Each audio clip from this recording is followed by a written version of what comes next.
Did you have $200,000 stashed away? Well, I went ahead and used that cash to snag a nice house.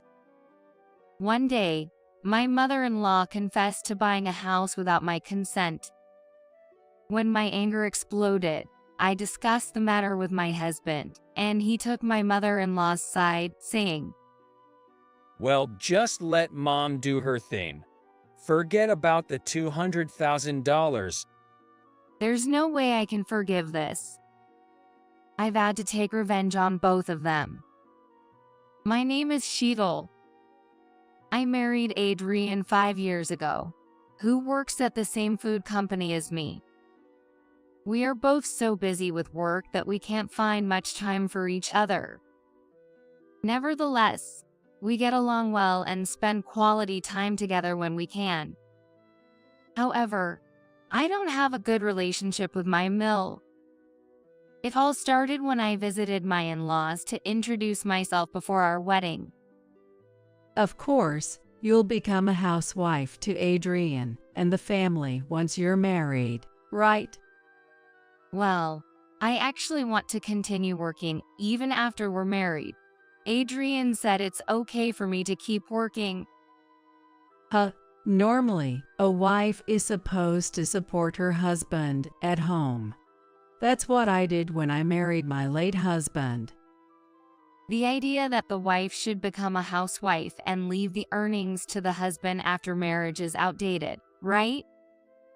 I thought so internally, but I couldn't say that to my mother-in-law, so all I could do was smile awkwardly and try to deflect the conversation.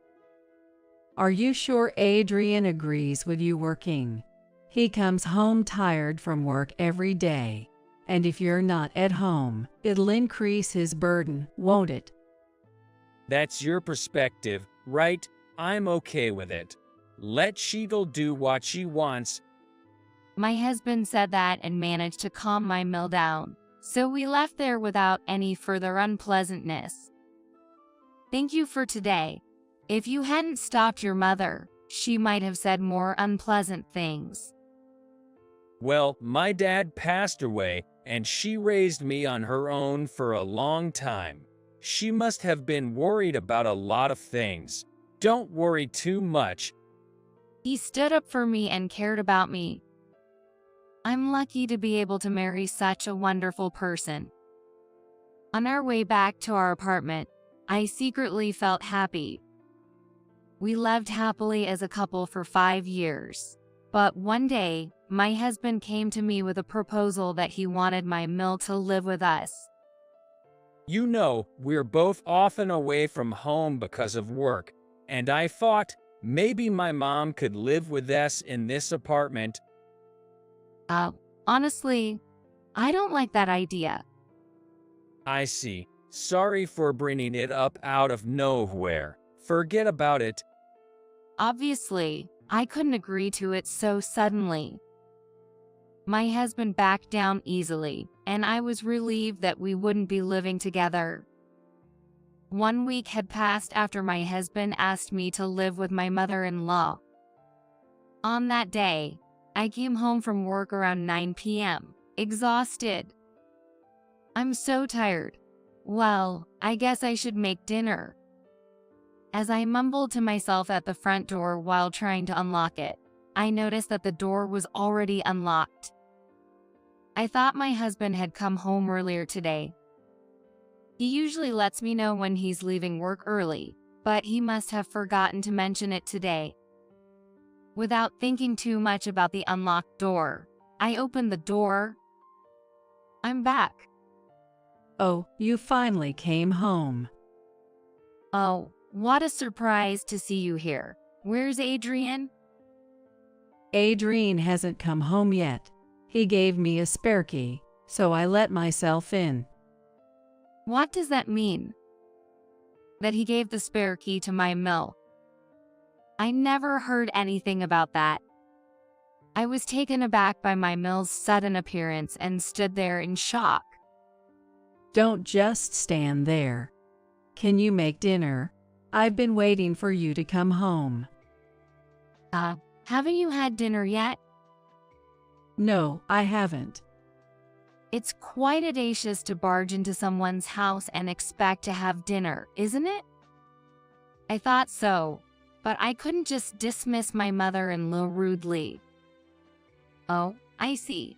All right, I can only make simple dishes. Is that okay? Are there less food? I don't remember using that much. It seems like there's less in the fridge compared to when I checked it yesterday. Simple dishes are fine, but make it quick. I'm starving. Sure thing. I'll whip something up right away. So, I hurriedly prepared dinner and served it to my mother-in-law. Thank you. Let's eat. After taking a sip of the soup I made, my mother commented, What's this? It tastes terrible. What did she just say? She definitely said that the soup I made was terrible. I said it tastes terrible. Didn't you hear that? I was right. I didn't mishear it. You can only make this kind of food because you're always busy with work. Why don't you quit your job and focus on the family? But Adrian says he enjoys my cooking. That's just flattery, isn't it? Can't you tell? Clearly, my mother-in-law doesn't like the fact that I continue to work even after marriage. For the next hour or so, she continued to make snide remarks at me. Well, I'll be coming over more often from now on. Make sure to take care of the house properly. My mother-in-law left my apartment with a satisfied expression after venting her complaints. 30 minutes later, my husband came home. Hey, did you give mother-in-law a spare key? Yeah, I did. Why? I was so surprised when she was suddenly here today, and she even criticized my cooking after I fed her. Well, what's the big deal? Sometimes things like that happen. What kind of response is that? She just suddenly showed up and insulted the food I made. And you're telling me to endure it. It's your fault for giving her a spare key in the first place. When I said that, my husband got angry and argued back. Why didn't you just say you wanted to live with her from the beginning? I'm tired, so I'm going to bed. No need for dinner. It's my fault. You were the one who said you understood back then. With just one word from my husband, whom I thought was on my side, my heart felt like it was breaking. The next day, and the day after that. The room is a mess, and you haven't cleaned properly, have you? The laundry is so wrinkled. It's embarrassing. My mother-in-law came to our apartment every day to complain and then left. If that was all, I might have been able to endure it. But 1 week after my mother-in-law started intruding into our home, I noticed something strange. Looks like we're running out of groceries again, so as backup detergent. Our apartment and her apartment are within a 10-minute walk of each other, and it's clearly strange that groceries and daily necessities are disappearing day by day. I don't want to suspect her, but she must be coming in without permission and taking things away. You haven't been taking groceries or daily necessities from here, have you? One day, I finally mustered the courage to ask when my milk came over. I hope it's just a misunderstanding on my part. I had hoped for that, but... Oh, you already found out, huh? My mother-in-law casually confessed to taking things. I'd rather you not take things without permission. Those are our everyday items and groceries. They're my sins anyway. So what's the big deal if I take a few things? You're hardly ever home because of work, so it's a shame to let ingredients go to waste. How can she act so shamelessly without a hint of remorse? Of course, this is where my husband and I live, so it may make some sense that things belong to her son, but Oh, that reminds me, while we're on this topic. You had $200,000 in savings, right? I used that money to buy a new house. what? What is going on? You don't have to play dumb.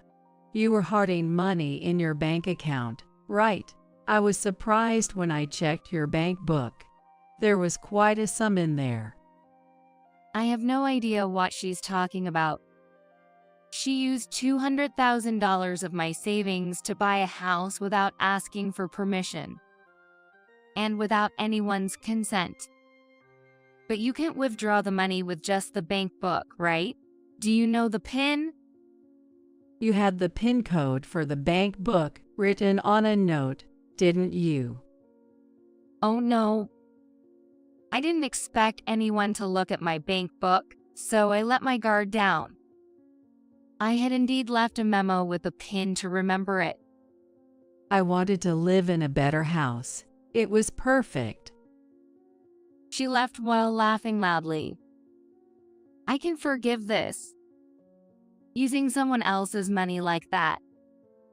I told my husband about what my mother-in-law did, but all he just told me to let her do as she pleases and to forget about the $200,000. Just letting her use such a huge amount of money without permission. This mother and son, something needs to be done. At that point, I had already had enough of my husband. Even though she was already doing whatever she pleased, I couldn't take it anymore. I decided to take revenge on both of them. The next day, I invited my mother-in-law to our apartment and decided to ask her again if she had really bought a house. To gather solid evidence, I secretly activated the voice recorder on my phone before talking to her. You said you used $200,000 from my bank account to buy a new house. Is that true? Yes, it's true. I've even paid the down payment, and they've already started construction. After all, I have your bank book. It's as good as bought. But having just the bank book isn't enough, is it? How are you planning to withdraw the money? In response to my question, my mother-in-law smirked and showed me a name seal. How you ask? I have this name seal. You took the name seal without permission. Mother-in-law, do you realize that's theft? Call it whatever you want. I didn't know someone who never does any housework could save up this much money. You can be a bit useful. I've had enough. I'll give you the bank book. Thank you for coming today. I wanted to grab her and take back what she stole with my anger, but I held back and let her leave. I managed to obtain evidence that my mother-in-law took the bank book and name seal from my apartment. Mother-in-law, enjoy your happiness while it lasts. The next day, I called her to our apartment to retrieve the bank book. Hello. I'm willing to give you that bank book, but it seems that you need to go through an identity verification process to withdraw money.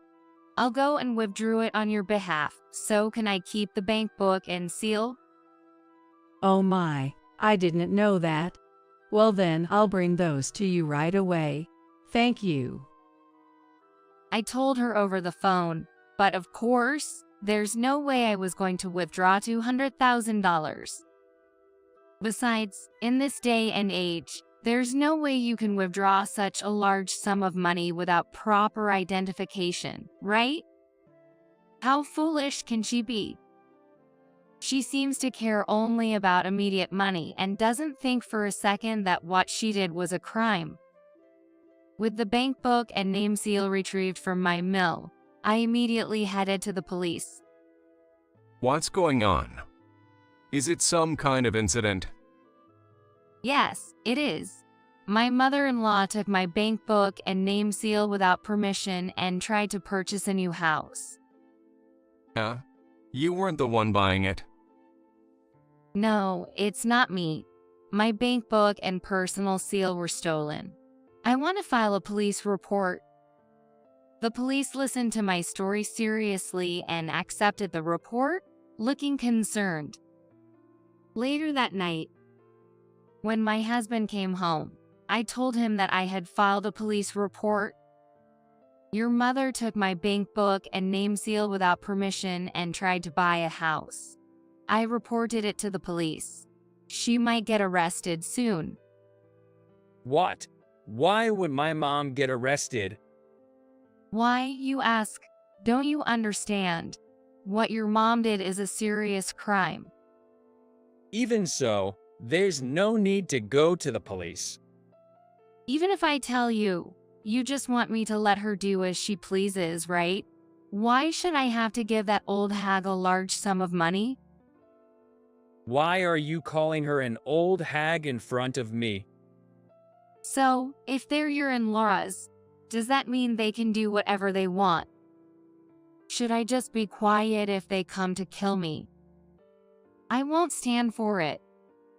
I didn't save up all this money just to hand it over to her. She is a damn old hag. That's enough. After hearing my words, he went into his room.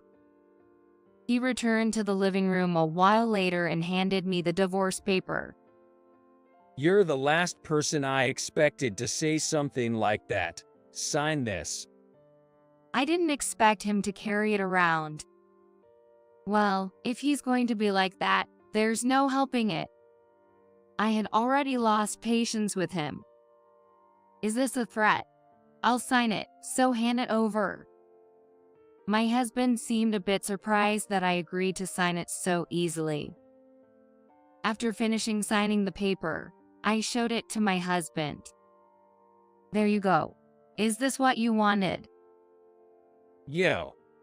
Then I'll file for divorce.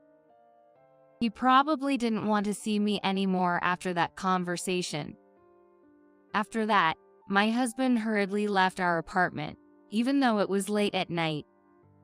He most likely went to his mother's place. About 20 minutes later, my phone rang. Hello. What can I help you with? It was my husband who had called. I told my mom that you filed a police report. Yeah, so? Could you please withdraw the report? What? No way? Withdraw it? Is he saying she's sorry? There's no way I'm doing that. Even if she pretends to be sorry, I won't forgive her. As I was thinking that, I received another phone call from my husband. What? I didn't really want to talk anymore, and I was about to go to sleep. I'm sorry. I didn't mean any harm. The person on the other end of the call was not my husband, but my mother-in-law. She apologized while crying, but did she really think that would make everything okay? Crying and apologizing won't make me forgive you. And saying you didn't mean any harm, that's quite a stretch. Stealing my bank book alone would have been bad enough, but taking my personal seal too. Well, I wanted a house. I've been living in the apartment all this time. So, just because of that, you thought it was okay to use someone else's money without permission. You're a real jerk, you know? Why should I have to give you money for such a stupid reason? I just can't wrap my head around it. In that case, why didn't you ask your son for help? He doesn't have money. Right? I know that. Even though we both work, I've been managing the household finances. So when I saw that there were $200,000 in your bank account, I couldn't resist the temptation. I see. But you understand that it's not something that can be resolved with just an apology, right? You can reflect on it in prison. That money is what I've been working hard to save since before I married your son. I can't forgive you just because you had a moment of madness. I was about to hang up the phone, but my milk continued to cling. Wait a minute. I have a favor to ask. At a time like this, you're asking for a favor? That's quite audacious of you. I mentioned that I paid a down payment, right? Yeah, you did. So what? I already used $80,000 that I had saved for years as a down payment, and I can't stop the construction now. So, could you please lend me $200,000? I promise I'll pay it back. How crazy are you? I won't lend you money. A person who steals not only my bank book, but also groceries and daily necessities isn't someone I trust to repay. Well, then what should I do? I don't know anything about that. You should figure it out yourself. I can't possibly get a mortgage at my age. It's your fault. This is what happens when you rely on other people's money. You should have asked your son to take out a loan for you, right? I couldn't help but imagine her in a panic, and it made me chuckle. I felt like hanging up already, when suddenly, my husband interrupted and tried to continue the conversation. Hey, please, are you just going to abandon my mother? You've received help from her too, right? Don't you think you should repay her a little? I'm not asking for the full amount, just help us out. Repay her? Why? She came over every day just to make sarcastic comments, and didn't even help with household chores, even though she had a spare key. What do I have to repay her for? When I retorted to my husband, he fell silent and didn't say anything more. Oh, he probably said it in desperation.